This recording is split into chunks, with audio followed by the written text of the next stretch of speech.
I cried. I wish I could go more further. Okay, hey, you feel that? You feel that? You go with the flow. These are my thoughts. These are your thoughts. Welcome back, gay schools and everyone in between, to our YouTube channel, The Horror Bandwagon.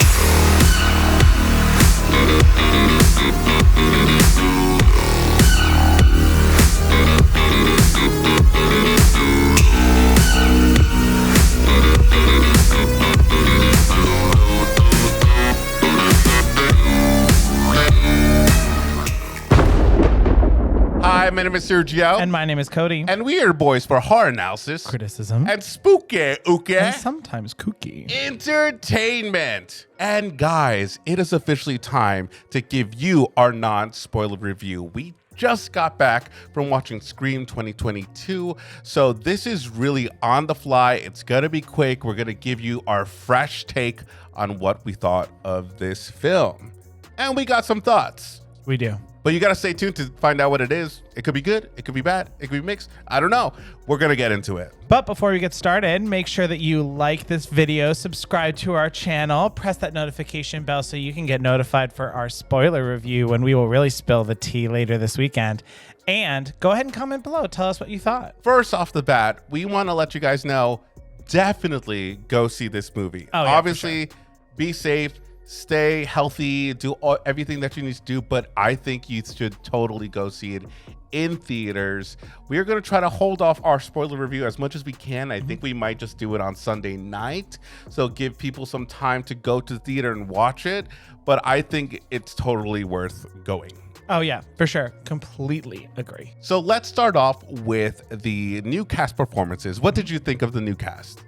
I thought the new cast was great. Honestly, I would put their, I don't want to say that they outperformed the legacy cast, but pretty much all of the new cast, especially the ones that we spent the most time with, phenomenal. Really good. I think standouts for me has to be Jenna Ortega. I think she is yeah. so good as Tara, Sam's sister.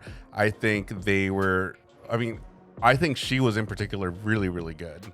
On top of that, Mindy Meeks, that character was so funny and so definitely gave us this era movie fan. Yeah, I really have to say I think that Mindy is probably my favorite new character. Yeah, in this movie. That's the good thing about this movie is that it does actually a pretty good job at introducing the new cast into our world, into this franchise. Mm-hmm. So I was like, oh, okay, perfect. I'm on board with these characters. I do wish sometimes that they gave us a little bit more time to really settle with them. But overall, by the end of the movie, I was like, okay. Yeah. I accept them. I think that, I could definitely see them passing the torch to some of these new characters. Yeah, I think so too. Now let's talk about our legacy characters. Yes, we are talking about Sydney, we're talking about Dewey, and we're talking about Gail. And I kind of want to say maybe Judy, but I mean, again, she hasn't really earned the legacy title yet. But what do you think of their performances? Flawless. Oh my God, that was. So I really don't have it. I don't think that there was any misacting. I thought that our legacy cast did a really tremendous job. I have no complaints. I mean, I gotta be honest with you guys. With the time that they are given, I think they really do eat up the scene. I think they're just like, oh yeah, this is our time to shine. That is another. I think that might go into my con list. Is that I wanted more. I just wanted more time with the legacy characters, and I'm just gonna end it there because I don't want to go any deeper than that. Yeah. What about the kills? Let's talk about the kills. So, in our earlier video this week, we talked about how, I was especially trying to dodge any and all spoilers. I wanted nothing to do with any information about this movie prior to seeing it. One of the things that I did know is that, everyone was saying the kills are brutal, and they are right. The kills are brutal. Yeah. But I also think some of the best kills in the franchise. Okay, hey, you feel that? You feel you feel that? You go with the flow. These are my thoughts. These are your thoughts. You thought that they were the best kills of the franchise. I would say I said some of The definitive ones. No. I do have to admit, a lot of them were brutal. Like they are. I mean, there weren't anything like mind blowing, but I think with Scream and its franchise and how it goes about their kills, the most important part is what leads up to it. Yeah. It's always like the cat and mouse game with Ghostface for me. So that's always important. And I think there were very few like specific scenes where that happened, where Ghostface was at his peak, was like really fucking messing with people's minds and kind of torturing them. And then once it happened, it was like, whoa, you kind of cringe. It's kind of like those moments like, oh, okay. And I gotta admit, like, I think these really like take their time with these kills. Yeah. There are some kills where I'm just like, what just happened? But there are others that I was like kind of really impressed by and kind of lasted with me throughout the film, where I was like, oh wow, remember that time? I do remember that time. And while we're talking about Ghostface, what are your opinions? I loved Roger L. Jackson's performance in this movie. So good. Like it really blows me away how much acting can be done just with his voice. I know. People don't forget, but they do sometimes. Like, I forget that Ghostface is the killer that we see at the end. Yeah. But in my mind, I picture just this separate entity. Yeah, once the mask goes on, they're like possessed. Yeah, it's so crazy. But I do think Roger L. Jackson has been given so much good material in this movie. Yeah. How they wrote for Ghostface was really, really good. I thought he was scary. I thought especially in the beginning, in the opening scene. Oh, yeah. I wish I could go more further into it. But in that opening scene, I think he does such a good job at how he goes about his lines. Mm-hmm. And again, we will leave it at that. Now let's talk about the pacing of this movie. What did you think of the pacing overall? I actually thought the pacing was pretty good. Some of the other Scream movies have been a little up and down. I thought that this movie did a really good job of like building slowly. Okay. And not, I like reflecting back on this, I don't think that there were any scenes that I would say were filler scenes. I think that they all flowed really well, one right after the other. The storytelling itself, like, made sense.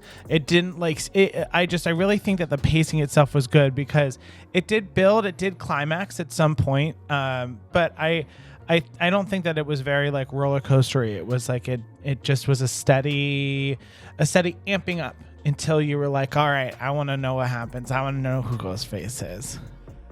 I am on the opposite spectrum of that. Really? I think the pacing at first was a little bit slow.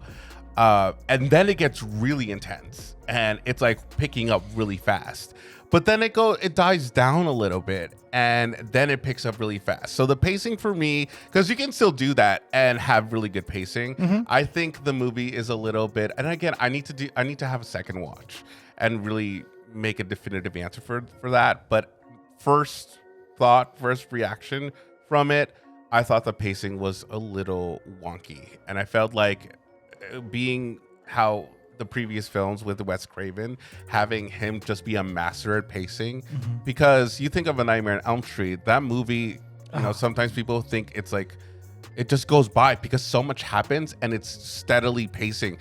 There's so much that happens in a film and it's actually just maybe like an hour and 30 minutes. And for these Scream movies, they're like 2 hours and you're so invested in them that they go by pretty quickly.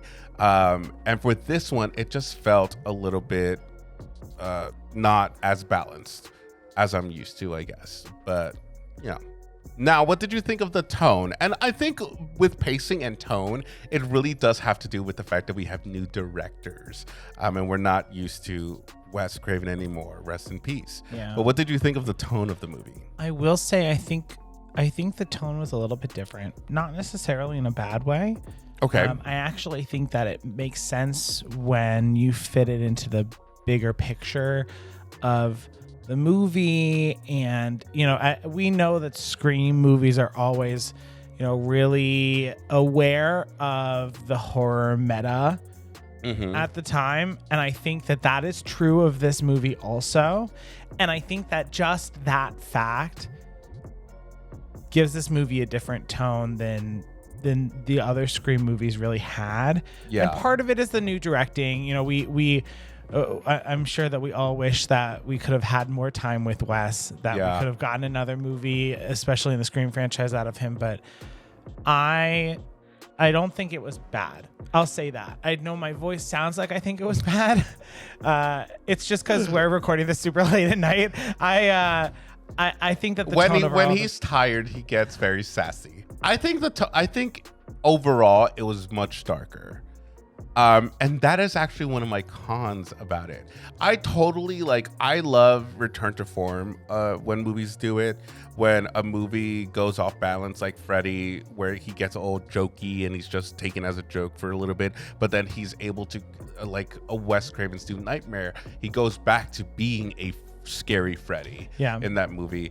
I love that kind of stuff. But the thing is, with Scream and the Scream franchise, they're just so known as being a horror movie that has a lot of comedy in it. And we do get those comedic moments in this movie. We do get a lot of jokes. We do get a lot of references and lots of meta stuff. Literally meta Inception. I was like, holy shit, this is so crazy to watch what's happening.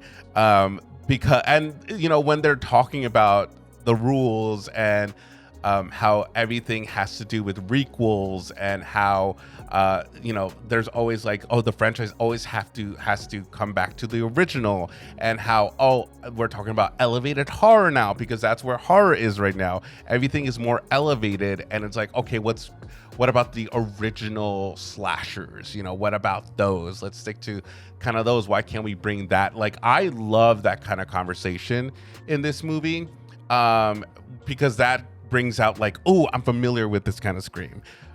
But that's only kind of maybe 30% of the movie, and the majority is this heavy cloud of darkness over it. And I just wish it was a little bit more playful. The thing that I liked about Scream 4 is that I had a fun ride with it. It was a fun slasher. Scream 3, not the best movie, not the best of the franchise. Some people might disagree, but the nostalgia of it and the fun and the silliness of it is fun, and so can go with Scream 2. And the first Scream is just great, which is kind of what this Scream is kind of commenting on. Yeah, is the idea how we love the original so much. So with the tone, I wish it was a little bit more of that silly charm that we had before, a little bit more fun, but going in a darker route is a change. It's a change of form for the franchise, which I don't necessarily say no to it. Kind of just like how Halloween Kills, the Halloween movie slasher kind of ramped it up to 1,000, and it just intense as it is now. I think it was trying to go follow those footsteps a little bit too. All right, so now we're gonna really, really tiptoe about this. Let's talk about the climax, the ending of the movie. Did we call it? Did you predict it? What did you feel? I would say that I did. I'm gonna chalk it up at least partially to the fact that we just binged all of the Scream movies ahead of time. Yeah, they're fresh in our minds. And I am and I think you have mentioned this even on some of our videos before. I am I have to figure it out. I'm the detective watching this movie trying to figure out what's happening. I did figure it out. Okay. But I still thought it was pretty good. I kind of called it and kind of did not call it. It's kind of up in the air with me. I will say at this certain moment in time, I was kind of let down with the ending of the movie. And again, with our spoiler review, we're going to get into it and why I think that in specific moments. But I kind of was let down. It kind of goes really quickly. And I kind of was just like waiting, like, wait, let me take this in. But again, that could also be fixed with another rewatch. Again, I was disappointed with the ending of Scream 4. I was not a big fan that Jill Roberts was the killer in that movie.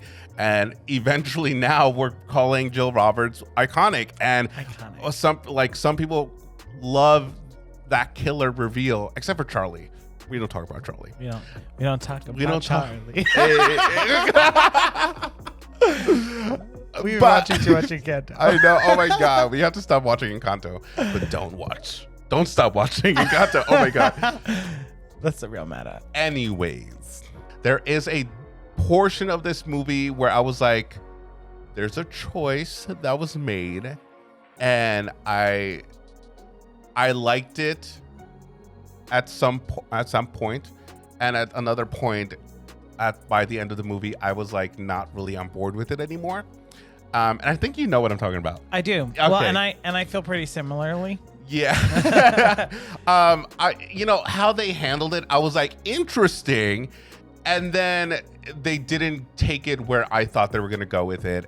Scary. Did you find this scary overall? Yeah, this was scarier than some of the more recent additions to the franchise. Yeah, I will say this is a little bit of this Ghostface was a little bit unpredictable when it came to the killings and the setup, because we're just so used to kind of the playful banter, and there was not as much playful banter, but more action driven, which was very, very interesting and very different. So I was just like, oh my God, I was a little bit on the edge of my seat at some points in the movie, and I was holding on to Cody, and I was like, oh my God. So I'm really happy that happened. Like, that's something that I can say at the end of the day. I was like, there were moments where I was literally on the edge of my seat. I was like, oh my God, I'm very invested. So yeah. I think that is a good sign of it. And again, we just got off of watching this movie, so we're trying to piece together our thoughts. We were so hyped. We were at 1,000 going into this movie. I will say, let's all try to kind of like settle down a little bit with the hype. I know early reviews came out and we're just like, this is the fucking perfect movie. It's so good. Wes will be proud. And I'm sure Wes Craven will be proud. One person that I do want to give a shout out in this movie that I think actually kind of made the movie for me was David Arquette.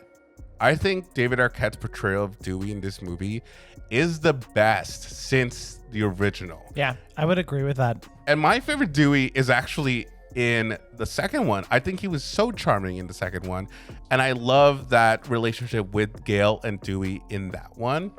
But I kind of want to say this is his movie in this the way he acts like Dewey. He's not playing it for jokes, and there are jokes in some points in the movie where he delivers it obviously great because he has great comedic timing, but how he portrays Dewey in this one is very different, and it kind of reminds me of the original one. But overall, what did you think? I mean, overall, we've said a lot.